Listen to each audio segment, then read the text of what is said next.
Namite Central Mopu Tunai Ma Mazing Home Minister Amit Sachun Kuki-Zo Mla'S ho 27 January a Kimuto Piding to Ugun Ananechu Tuni date 30 January 2026 a Dingahi Avo Chun Ahin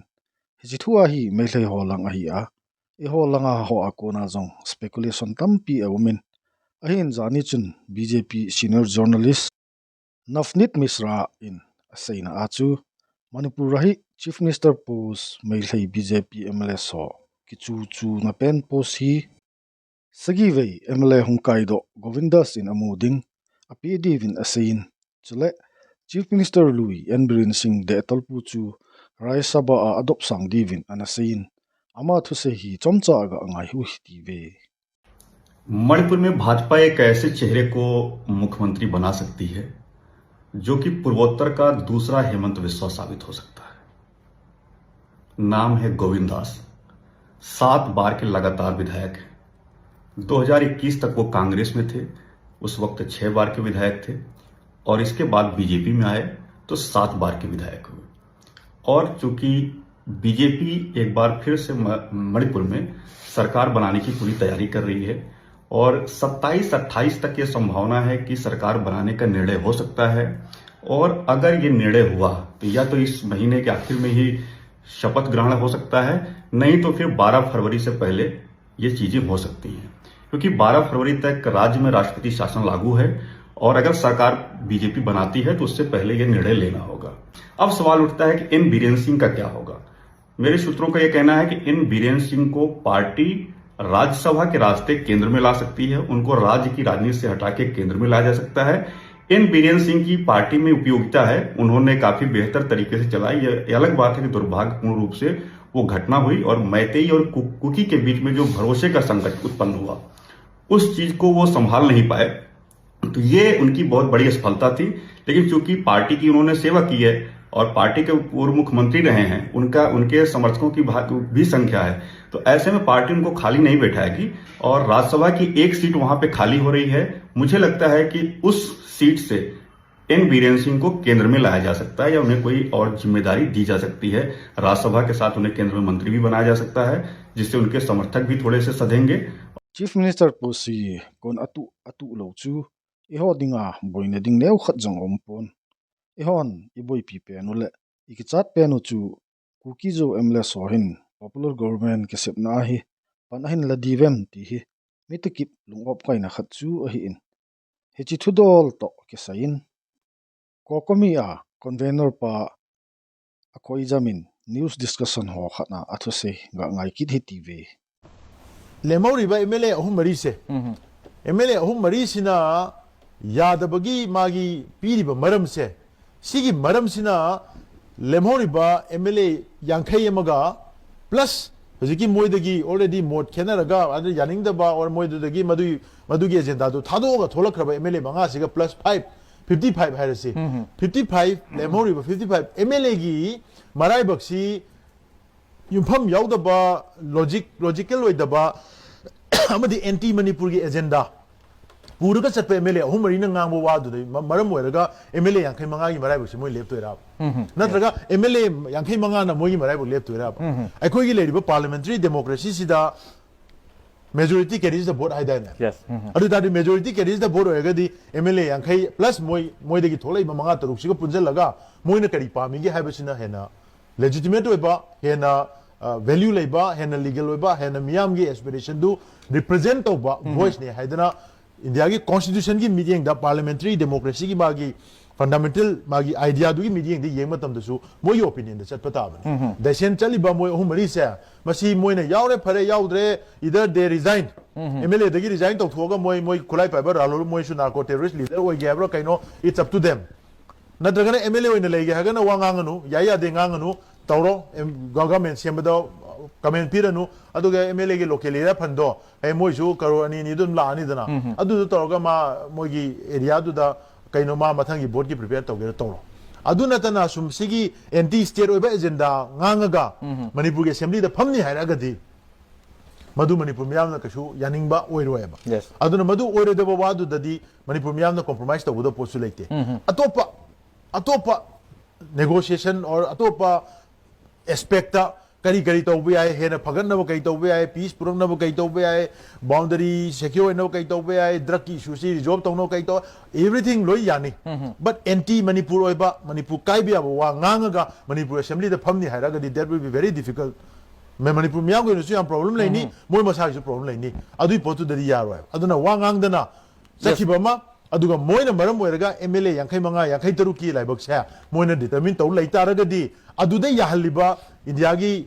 huji lairiba BJP gi ruling party se moi gi mathakta manipur miyam soina question taro kane adi hana dagi akoina masi India gi proxy war gi wadama yam chauna yawi haba sa aduna dum prove taro kan manipur da lairiba thoiba wathok puna maksigi pressure gi mapasi Union Home Minister Amit Shah ne ana pressure si sanariba ओइद थादोके येता कामथोके मथकता कामथोके न सानरिबा प्रेशर पाइबा नुपादो अदुगा फमिना दोरमनि सिदैसदा माना हाइबदा यारोइदबा मरमस लेते मदुर ओंखलगा मवंद लेखननबा खुलाई पाइबा लालुबुसु लेते अदगी खुलाई पाइदबा MLA सु लेते लोइना कनाम लेते अन प्रेशर गी मपागा फमिना दोरमिना प्रेशर मपाना फनबा सिलनि नैदि खले Yes. Ahin thilzat zat asai wanga hi asai PPN hi Amit Shah in popular government sim dinga Kuki-Zo MLA so hi asai le iti da diuham ama thu a hi eti na hi zanitla a Northeast News te wangchun MLA so ching hi mi janin pan ala diuham tiwang Seithei lo thu a savin a hin Home Minister pawang hi Asama gohatia nini holding ding thu a hin ana thlungtai tiwang chu phutchin an nei vin hi alangkhana eo Kuki-Zo nammi pi chengen wang ipiti jong le Manipura popular government kisim na ding mong monga pan ala lo diu dei lo na thu hi non su CSO aki hatin chengin anop lo naw thu aphun jingu chu ana hikita na hi tun pu hezang mesaw holuna chomcha ga anga yu hi tv tan mo power position chu alial ha lo lai je ba chu constitutional ya chu baw he government chu president ru chu aba na chu extend ki bol lo le government chu te nga ya ji chu atam chu ki chai lo lai chu a ki chai lo ba na chu president ru chu di ta chu state assembly chu dissolve hitting hin e ho chu assembly chu suspended abo ki ko chu suspend abo ki ko ja chu anytime ma chu chu hing ki the ti ne chu mi kha chu service a ko na suspend ki bol le terminate hi lo chu suspend ki bol ki ti chu reinstate ki bol ki the chu mi kha chu service chu achi da bang bang chu assembly chu dissolve hi lo wa le it's just only suspension hi ja chu president ru chu ki chai ni le government chu hu ki le di ti ne chu hi chi ya chu MLA ho din bun jong chu head team piu tin aki resign lo dai ji wa chu MLA hi na chu hing na la ya MLA adin ni wa o taking a ball now yong chi chu hing na lai chu achi ya chu mo chun kai muda na he nam mit te ho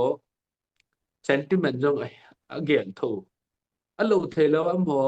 power position ja chu directly achi chu formation at kapan lo du heti chu a Seithei lo chu chia chu mo ding a chu jo ka sei gu jong thi ding a mol jong bang ding ti tai ma chu popular government chu zau ving e ai ka zau di ta le hi chi assurance condition cho ti win chi chu lang han na chun chi chu head team pi u te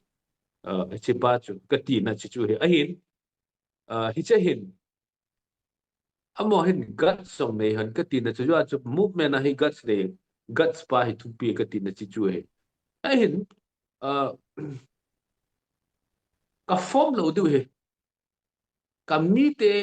hi chana zum la za ke bola hi chana in le lo ki hala hi chana ka chanu teo kan nu mai teo su se na ai nei pi ba kiu chang ai kai pi ba tu chang ding ding ling ki bol na yong he pe tao mo po na thei bo mong hi chu kat pasalo lo nei tan pi ba ta sao bong bong nei tan pi ba tu na chi ti hi chi ho to chun iti ka chen khom ki teu ani na chu hi chi chu gal sunga thil su he a chi chung tu na chu ipiti chu ke chen khom ki teu ma ji chu mo in school chapong jo se school going children They have brainwashed all the school-going children. Asal ucap yang telah kuki tum na halo tiba capang jauh se brainwash apa tahu jo. What is the guarantee that my safety will be ensured when all the children, when all the young generation are already brainwashed? Kuki tum na halo, kill all the cookies, which was chanted, shouted by all the young generation, school-going children. Siya chu kuki ho safety chu oi lai ensure na bo lo da. Aji chu kinapat na lunghan chu khathin sa pang hisa at so a chi ki kumpi chu anytime, any moment isa nga ho jo su thei na lai chu. Aji chu guts ne wan lang ki resign je wo jong le. Nanam ni pi te ho hi angol ka hi po ve. Nangai lut na po na chu ki hon ka mu ve. By election home jong le ka sot kin nge ve. Alo thei lawa chu administratively ai ki khan nau chu parliament in approve about lo lai ja chu by election o ma le contest kit ngai chu. It is ngai cha jong le no ka le so kit din ji chu the first instance that you have proof your commitment, you have proof your dedication, you have proof your determination. Chita bang mi chu iti ki hon san no ka kwai du. Chu ta ting le isu milkit lo diu chu amo jo se ki resign na hi le. Imo boycott thei lo he. Isu mil lo diu chu. Acha chu lung chang bo wen tu sei po ti ka tin chu. Imo boycott wa le i chen khom pyo jo si khun to mi som ho position po si hin lo ta we ta an lo ti ngol chun dan nan sim lu ta chu dan nan sim ti ngol le to ang delimitation a chi lai ta chu. Yum na jo si hi ei kham dal de nang le pi hung ti di wam na. I cho yong chu vet lo kho he. DC in ei po chu just yeah minor hin lai. Aji chu ai pi ki sei le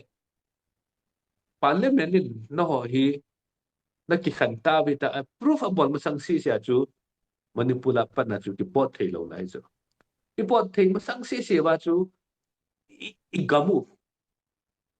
Chu ta ting le i chen now. Cho chu i hu te te ngai chu. Aji a part cha chu i cha chu English proverb in the nick of time. Ichi pa cha chu hi chi shi chu ki hu ke lo ba le.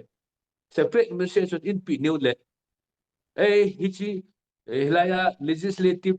amendment adu da dung ju hi chi lai si hi chi lai constituency hi chi constituency chu naga ho hi chi chu no han chan thei lo di ti ho mong chu min upon na sim tu chat na hi le.